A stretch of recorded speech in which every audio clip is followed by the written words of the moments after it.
Bienvenidos al Lazarillo de Tormes, la corrupción del ayer que perdura en el hoy. Un espacio donde viajaremos al pasado para poder entender cómo se relaciona con el futuro. A pesar del tiempo, muchas de las mismas injusticias y corrupciones siguen vigentes en nuestra sociedad actual. Hoy nos sumergimos en el clásico El Lazarillo de Tormes, una novela que retrata las mañas, trampas y supervivencia en un mundo lleno de corrupción que, sorprendentemente, aún refleja mucho de lo que vivimos hoy en día. Pero no estamos solos en esta aventura. Yo soy Marcos y junto a Carlos, Darío y Miguel vamos a desmenuzar esos paralelismos entre la picaresca del Lazarillo y los escándalos del presente. Porque ¿cuántos Lázaros siguen recorriendo las calles de nuestras ciudades hoy en día, lidiando con un sistema desigual lleno de abusos y corrupción? ¿Qué tanto hemos cambiado? ¿O seguimos igual? Si crees que la corrupción es cosa del pasado, estás en el lugar indicado. Prepárate para un análisis lleno de historia, ironía y, lo más importante, reflexiones. Esto es El Lazarillo de Tormes, la corrupción del ayer que perdura en el hoy. ¡Comenzamos! Muy buenas tardes. Hoy en el Lazarillo de Tormes, la corrupción del ayer que perdura en el hoy. Les traemos una noticia que ha sacudido los cimientos de una de las instituciones más influyentes del país, como es la Iglesia. Una investigación ha destapado una red de tráfico de influencias dentro del clero, encabezada con una figura de alto rango, el arcipreste de San Salvador. Este escándalo, que también involucra la compra de cargos y favores eclesiásticos, ya está causando revuelo en todo el país. Así es, Carlos, esta red de corrupción que lleva operando en silencio durante años ha sido descubierta gracias a la labor de varios denunciantes dentro de la Iglesia. Según los informes, el arcipreste usaba su posición de poder para otorgar puestos eclesiásticos a cambio de favores personales y materiales, una práctica que está poniendo en jaque a la comunidad religiosa. Vamos con los detalles. La investigación ha revelado que el arcipreste de San Salvador, uno de los líderes religiosos más influyentes de la región, llevaba años beneficiándose de un esquema en el que intercambiaba nombramientos y ascensos dentro de la jerarquía a cambio de obsequios y favores. Las acusaciones van desde la entrega de sumas de dinero hasta la cesión de propiedades rurales, que, según los denunciantes, han sido registradas a nombre de terceros para ocultar su verdadera procedencia. Todo esto bajo la apariencia de limosnas y contribuciones religiosas. Así es, Darío. Uno de los testimonios clave en este caso, proveniente de un joven sacerdote, cuyo nombre hemos decidido mantener en anonimato, pero a quien llamaremos Lázaro, para proteger su identidad. Lázaro, que trabaja bajo las órdenes directas del arcipreste, nos cuenta cómo fue atrapado en este sistema de favores para asegurar su propio sustento, dentro de la iglesia. Escucharemos su testimonio. Cuando llegué a la parroquia, el arcipreste me dijo que si quería avanzar debía colaborar. Al principio pensé que se refería a realizar más trabajo pastoral, pero pronto entendí que implicaba hacer favores y callar ante ciertas irregularidades. Me volví obligado a aceptar, porque de lo contrario, corría el riesgo de perder mi puesto, y sin ese puesto, ¿a dónde iba a ir? Este testimonio es solo uno de los muchos que han salido a la luz, y parece que la red de influencias del arcipreste no se limitaba a los puestos eclesiásticos. También se habla de cómo manejaba importantes donaciones de los fieles, que nunca llegaban a las comunidades más necesitadas. En su lugar se utilizaban para mantener un estilo de vida muy alejado de los votos de humildad que predicaba. Y no solo hablamos de ascensos, otros personajes involucrados en esta trama es un clérigo de menor rango, conocido popularmente como el Búldero, quien también habrá jugado un papel importante. Según las acusaciones, este hombre era el encargado de distribuir ciertos favores dentro del clero a cambio de indulgencias y burlas en un negocio que generaba grandes beneficios tanto como para él como para el arcipreste. Todo esto, por supuesto, bajo la fachada de estar ayudando a la comunidad. Las pruebas hasta ahora recopiladas apuntan a una organización bien estructurada. Los testimonios de varios clérigos, incluyendo el del Lázaro, señalan que el arcipreste no solo recibía estos regalos, sino que además utilizaba su influencia para garantizar que aquellos que cumplían con las demandas que mandaba fueran recompensados con cargos seguros y bien remunerados. En contraste con quien se oponía a su sistema, este era enviado a parroquias remotas, sin recursos, marginados y excluidos de la sociedad.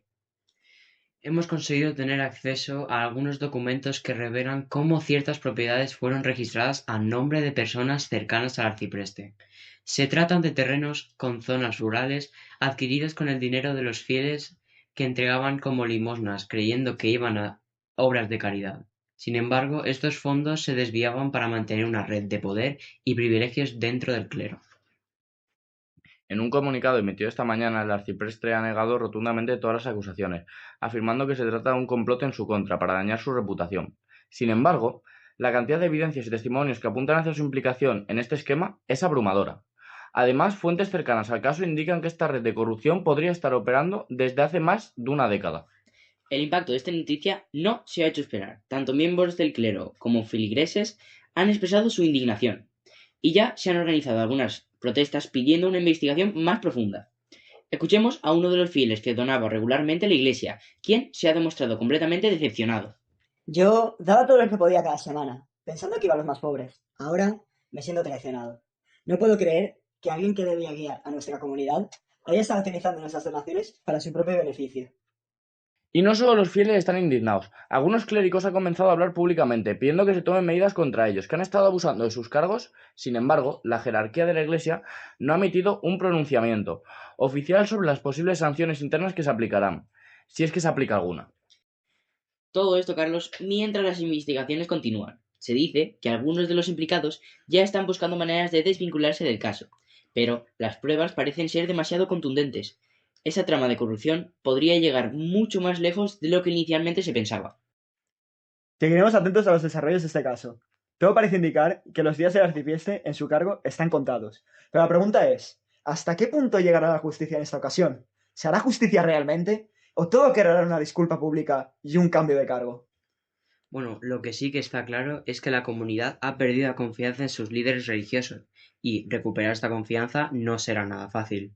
Este tipo de casos manchan no solo a quienes están involucrados, sino también a aquellos que, dentro de la Iglesia, siguen trabajando honestamente.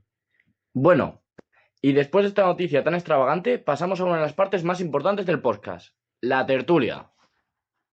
En esta parte del programa vamos a charlar un rato sobre el Tratado Tercero, del Lazarillo de Tormes, básicamente cuando Lázaro termina trabajando con un clérigo, que aunque se supone que es un hombre de Dios, resulta ser la persona más tacaña del libro. ¿Qué opináis? Porque esto de que un cura sea corrupto suena demasiado familiar, ¿no? Sí, la verdad es que la historia no cambia mucho, ¿eh? El clérigo del Lazarillo de Tormes guardaba el pan y el vino como si fueran tesoros, y Lázaro ahí, pasando hambre. Y luego nos enteramos de cosas como que los que están pasando hoy en día con escándalos de tráfico de influencias en la iglesia. Es que dan ganas de decir, pues menuda novedad. Totalmente, y es curioso porque paras a pensar y dices, ¿en serio no estamos aprendiendo nada en siglos? O sea, ¿no se supone que las instituciones religiosas deberían ser ejemplos de honestidad? Y ahí lo ves, con mansiones, coches caros, mientras los fieles dan dinero, pensando que van a los pobres. Lo mismo que hacía el clérigo con Lázaro. Claro, porque si te lo pintan por fuera parece todo muy bonito, ¿no? Pero luego te enteras de cosas y es otra historia. El clérigo del Lazarillo hacía que todo pareciera muy humilde y austero, pero en realidad era súper tacaño. ¿Cuántas veces vemos eso hoy en día? Gente que se pone la medalla de soy muy solidario y luego no hacen nada. Sí, y eso es lo que más me fastidia, la hipocresía. Porque si tú te muestras como alguien perfecto que ayuda a los demás y luego resulta que eres un egoísta que solo se preocupa por tu propio beneficio, pues al final la gente se siente engañada. Me recuerda el testimonio del fiel que mencionamos antes en el noticiero. Es como decir, yo confío en ti y tú vas y te aprovechas. Además, es lo que decía Miguel antes, esto no es nuevo. En el Lazarillo ya lo tenemos y parece que siempre ha sido así. A veces pienso que lo único que ha cambiado son los métodos, pero en el fondo siempre es lo mismo. El clérigo se queda con todas las donaciones y las utilizan para cosas que no tienen nada que ver con caridad. Y hablando de métodos, vamos a lo del engaño. O sea, Lázaro aprendió a ser pícaro para poder sobrevivir, porque si no se espabilaba, el hambre no lo dejaba. ¿Es justificable el engaño cuando es por supervivencia? ¿Cuántos Lázaros hay hoy en el día haciendo lo que pueden porque no les queda otra cosa? Eso es lo complicado, ¿eh? Yo creo que cuando no tienes más remedio, ¿qué haces? Porque el sistema está montado para que algunos ganen y otros pierdan. Y claro, no vamos a decir que está bien mentir, pero si no tienes que comer, lo que haces es buscarte la vida como sea, como el Lázaro con los panes, ¿no? Exacto. Si la alternativa es morirte de hambre o buscarte la vida de manera creativa, pues todos seríamos pícaros. Lázaro aprendió a engañar, pero porque no tenía opciones reales. Hoy en día pasa algo parecido con la gente que vive en la calle o que trabaja en la economía informal. El sistema no les da muchas alternativas. Si es lo que dices, Marcos.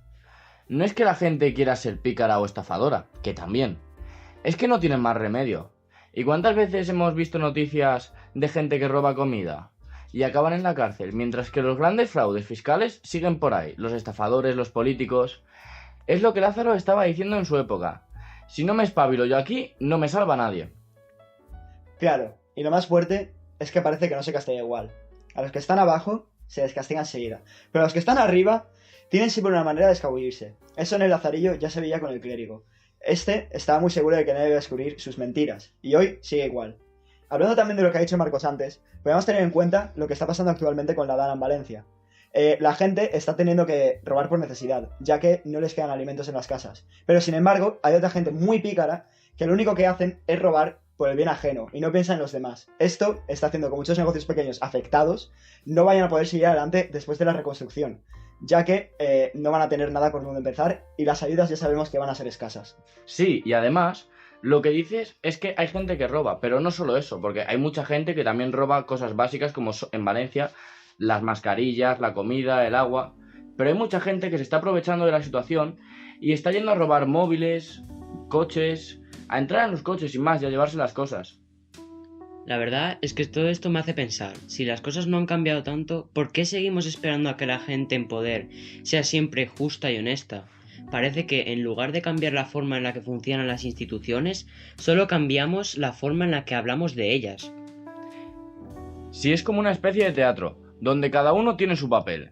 El clérigo en la novela era el hombre de Dios, pero en realidad era como los demás, solo sabía disfrazarlo mejor. Hoy, en lugar de admitir que los humanos cometen errores, algunos líderes prefieren fingir que todo es perfecto, y eso al final se nota. Y justo por eso es que el Lazarillo de Tormes sigue siendo relevante. Nos recuerda que hay que mirar más allá de las apariencias y no dejarnos llevar por los que nos quieren hacer creer. Sí, Lázaro nos enseñó algo, es que hay que tener los ojos bien abiertos, porque los problemas de fondo siguen ahí, aunque les cambiemos el nombre. Al final, parece que la corrupción, la hipocresía y el engaño son temas que no pasan de moda, y que desde los tiempos de Lázaro hasta ahora seguimos dándole vueltas a lo mismo. ¿Será que no tenemos remedio? ¿O simplemente no hemos aprendido la lección?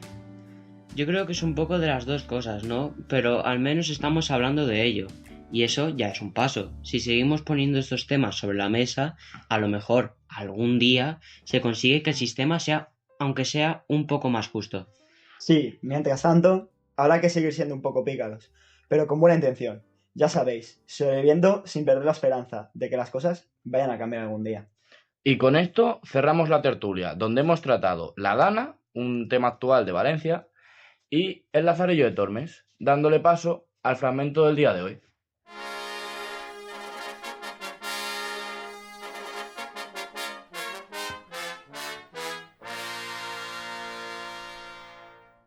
Desde que dices las 2 y no venía, y el hambre me quejaba. Cierro mi puerta y pongo la llave donde mandó, y tórname a mi menester, con baja y enferma voz e inclinadas mis manos en los senos.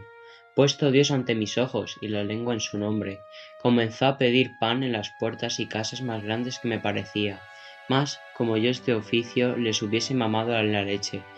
Quiero decir que en el gran maestro el ciego lo aprendí. Tan suficiente discípulo salí que, aunque en este pueblo no había claridad ni el año fuese más abundante, tan buena maña me di que antes en el reloj diese las 4, ya yo tenía otras tantas libras de pan ensiladas en el cuerpo y más de otras en las mangas y senos.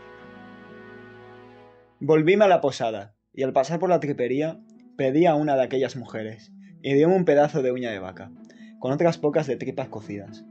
Cuando llegué a casa, ya el bueno de mi amo estaba en ella, doblada su capa y puesta en el pollo, y él paseándose por el patio.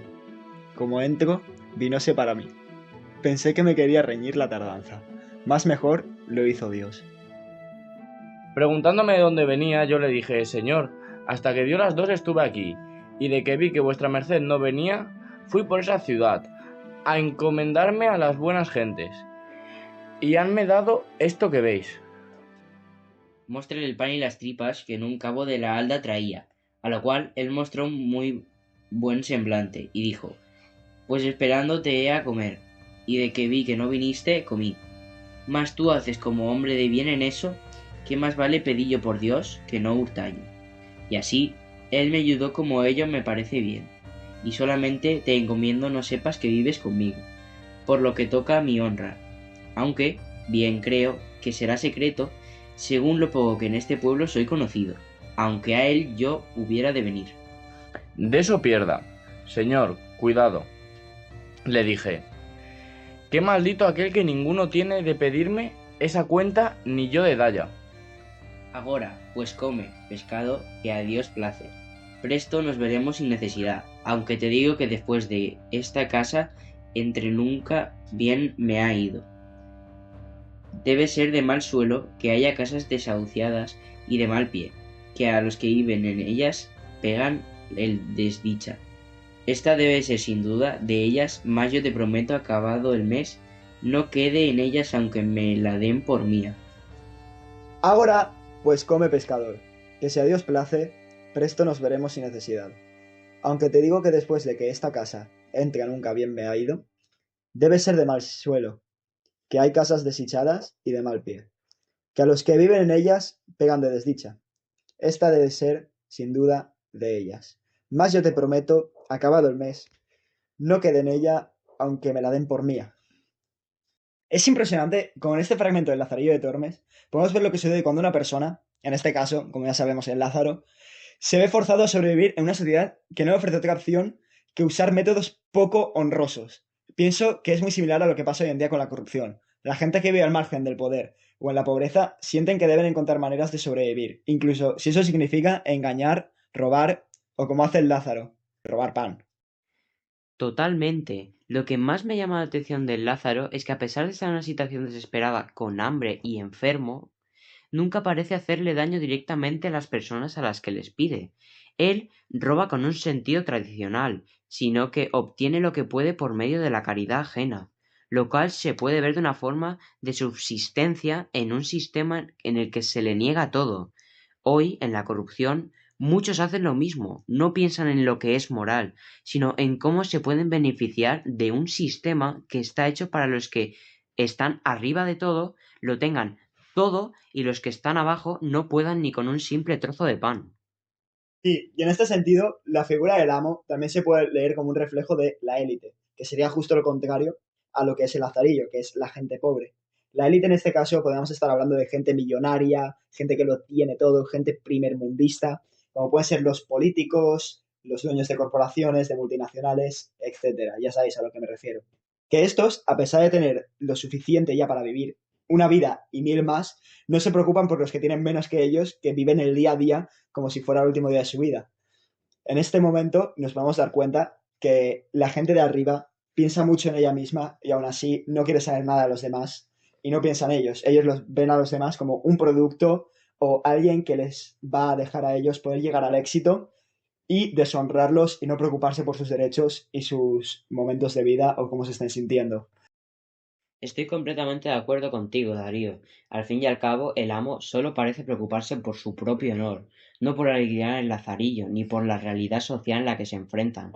La forma en la que el lazarillo tiene que mentirle a su amo de cómo ha conseguido la comida, solo para que éste no pierda su honor, me recuerda a la sociedad hoy en día, donde todo el mundo tiene que hacer las cosas en secreto, sin que la opinión pública lo sepa, y se justifica bajo el mando de la necesidad o la supervivencia. Los corruptos hoy hacen cosas terribles, pero siempre encuentran una justificación, como si estuvieran actuando por un bien mayor.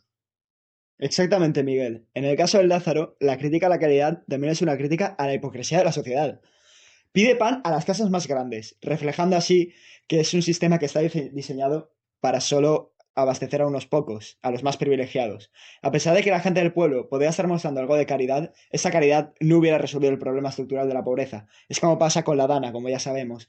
La frase típica que se está diciendo actualmente es: el pueblo salva al pueblo. Esto puede reflejar mucho que la caridad del pueblo salva al pueblo. Pero esto no debería ser así, ya que aunque el pueblo pueda abastecer a los más necesitados, esto no debería ser así y al final, a largo plazo, no va a poder funcionar, ya que la gente necesita a alguien superior, a alguien con más dinero, a alguien que esté por encima de nosotros y que tenga más poder para poder ayudarlo con más facilidad y poder dar más cantidad de dinero. Pero bueno, antes de irme por las ramas, vamos a seguir con lo que estábamos hablando, que es que podemos ver lo mismo hoy en día, pero no refiriéndonos a la Dana, sino que los políticos y las élites no ayudan más a los pobres, solo piensan por ellos mismos y se lucha mucho en contra de la corrupción, aunque ellos la siguen cometiendo. Tienes razón, y aunque has dicho que no nos vayamos por las ramas, me parece un tema que es bastante importante para la actualidad. Por ejemplo, en La Habana, es verdad que los políticos no hicieron nada hasta el momento donde todo se había calmado más o menos, ya que lo único que han hecho al final y al cabo es mandar a los militares en el momento en el que ya no eran tan necesarios como antes. Encima, los políticos, en vez de estar ayudando al pueblo y dando las ayudas, llegan constantemente echando la culpa entre unos a otros, intentando evadirse para que luego en las próximas elecciones estos puedan tener más votos que el resto. En vez de pensar en el pueblo, que es los votantes que tienen que tener, piensan más para salvarse su propio culo y el del propio partido, y pensando que a futuro, en las próximas elecciones, gracias a esto que están haciendo ahora, les van a votar. Pensamos, bueno, en mi caso pienso yo, que esto es la peor opción que pueden hacer. En vez de ayudar al pueblo y estar con ellos, lo que quieren hacer es salvarse el culo y no pensar en ellos y dejarlos un poco de lado. Y haciendo que aunque el pueblo esté muy generoso y salga afuera la frase de el pueblo ayuda al pueblo, esto no debería ser así, ya que pagamos impuestos y hay un gobierno para algo, para que en estas situaciones graves estos vengan y ayudan, den las ayudas, traigan los militares y dejen que entre ayuda a todos los lados. Cosa que estamos viendo que está pasando con dificultad a día de grabación de este podcast. Bueno, vamos a volver al tema del Lazarillo, que aunque quería seguir hablando de este tema, se está girando hacia un entorno más político, así que vamos a volver hacia el tema del Lazarillo. La verdad que sí, que tiene razón Miguel, que nos estamos ya yendo a un tema político en el cual no tenemos que hablar y no nos incumbe y no es el tema principal de este podcast. Así que vamos a ir finalizando con el comentario de este fragmento sobre lo que pensamos, diciendo que al final siempre, durante todas las épocas de la historia, siempre hay alguien superior a otro y siempre ha existido la corrupción. Y aunque pensemos que hemos hecho muchos avances, realmente no parecen tantos y lo único que ha cambiado en estos 1000 años, 2000 años, 3000 años, como lo queráis ver, son los métodos. Pero prácticamente al final siempre sigue siendo lo mismo. Bueno, ahora como invitados especiales para darnos una exclusiva tenemos al Lázaro y al clérigo. Primero hablaremos con Lázaro. Cuéntanos, ¿cómo describirías tu vida con el clérigo? ¿Te sentiste obligado a engañar para poder sobrevivir? Pues mira, yo no tenía mucha opción. El clérigo me daba tan poca comida que si no me las arreglaba para encontrar algo más, no habría aguantado. Él cerraba el arca con llave y me moría de hambre. Lo que hice fue buscar la forma de conseguir pan, porque al final uno tiene que buscarse la vida, ¿no? Entonces, ¿crees que la necesidad justifica el engaño? ¿Te sientes culpable por haber engañado a tu amo? Para nada. Yo no lo hacía por malicia, sino por necesidad. Claro, sé que no es lo ideal, pero dime tú, ¿qué hace un hombre cuando tiene el estómago vacío y nadie le da nada? Me enseñaron a pedir con el ciego, y aquí tuve que hacerlo para no morirme de hambre. Bueno, ahora, señor clérigo, ¿qué piensa usted de lo que ha dicho Lázaro? Él afirma que lo hacía por necesidad. ¿Cree que sus acciones eran justificables? Por supuesto que no, era un gañán. Ese muchacho debía mantenerse con lo que le daba. Que aunque poco era suficiente si se administraba bien. Su problema es que no tenía disciplina, y que quería más de lo que tenía. Decía que los ratones se comían el pan, y era él mismo el ratón. Además, eso de pedir por las calles me pareció una vergüenza. Especialmente si alguien llegaba a saber que vivía conmigo. Es una deshonradez. Pero, clérigo, ¿no cree que hubo cierta hipocresía en su actitud? Usted debería predicar la claridad y la humildad, pero encerraba el pan y comía a escondidas mientras Lázaro pasaba hambre. ¿Cómo justifica eso? Mira, muchacho, uno tiene que cuidar lo que tiene. En esta vida no se puede ir regalando todo, especialmente si apenas tienes para ti mismo. Lázaro tenía que aprender a ser humilde y conformarse con lo que yo le daba. Lázaro, parece que tu amo no ve ningún problema en su forma de actuar. ¿Cómo te sentiste al tener que recurrir al engaño para sobrevivir? Pues ¿cómo me iba a sentir? Pues frustrado. En un principio me dio vergüenza, pero luego pensé que era lo que tenía que hacer. Después de todo, yo solo quería llenar el estómago. Y cuando él encontró el hueco que usaba para sacar pan y lo cerró, me hizo buscar otros métodos. Al final aprendí a ser más astuto para sobrevivir. Bueno, para terminar, quisiera preguntarles a los dos sobre cómo ven la hipocresía y el engaño en la sociedad de hoy en día. ¿Creen que ha cambiado mucho desde vuestra época? Para mí sigue igual. Los hombres siempre han sido así. Buscan su beneficio personal y aparentan ser lo que no son. La diferencia es que antes al menos nos cuidábamos más de ser descubiertos. Ahora es todo más visible. Yo creo que sí que ha cambiado, pero no para mejor. Ahora se hace lo mismo, pero se disfraza con palabras bonitas. Los que tienen poder siguen acumulando para ellos y dejándonos a los demás con las sobras. Si me preguntas, diría que la picaresca sigue viva, aunque con otro disfraz. Muchísimas gracias a los dos por vuestras respuestas. Ha sido muy interesante escuchar sus perspectivas sobre la hipocresía, el engaño y la supervivencia, tanto en su época como hoy. Sin duda, algunos problemas parecen no cambiar con el tiempo. Y así llegamos al final de este episodio de El Lazarillo de Tormes, la corrupción del ayer que perdura en el hoy. Hoy hemos recorrido un camino lleno de ironía y reflexiones sobre la hipocresía, la corrupción y el engaño como una forma de supervivencia, temas que lamentablemente siguen siendo muy actuales. Hemos visto cómo en El Tratado Tercero, el Lazarillo nos muestra la cara más cruda de una sociedad en la que, a pesar de los siglos, todavía encontramos comportamientos similares, desde la venta de bulas por el buldero hasta el uso de la religión como un medio para obtener beneficios personales. Nos damos cuenta de que no hemos cambiado tanto como queríamos creer. Y no es solo el clero, la corrupción y la hipocresía que se extienden por todas partes, políticos, empresarios y hasta en nuestra vida cotidiana. La apariencia social sigue siendo importante y muchas veces preferimos verse bien que realmente hacer el bien. Este podcast nos ayuda a cuestionar y reconocer esas prácticas. Empezamos por nosotros mismos. Es verdad, Miguel, y aunque parezca que no podemos hacer mucho para cambiarlo, reflexionar sobre estos temas y compartirlos con ustedes es un paso muy importante, porque el primer paso para cambiar algo es ser consciente de ello. Ojalá que estas historias del Lazarillo nos inspiren a aceptar la injusticia y a cuestionar lo que no es correcto. Esperemos que hayan disfrutado de este programa y que les haya dado algo en qué pensar. Nos encantaría saber qué opinan de estos temas, así que no duden en compartir sus comentarios con nosotros. Pueden seguirnos en nuestras redes sociales o enviarnos un mensaje. Queremos escuchar sus voces. Y no olviden que si quieren seguir profundizando en estos temas, pueden encontrar episodios anteriores y más contenido en nuestras plataformas. Este viaje al pasado apenas está comenzando y hay mucho más libros de la época medieval que vamos a explorar. Muchas gracias.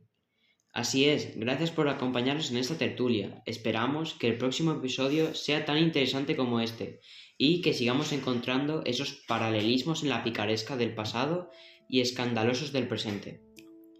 Bueno, nos despedimos por ahora, pero recuerden, la corrupción y la hipocresía solo pueden prosperar con los buenos que se quedan callados. ¡Hasta la próxima!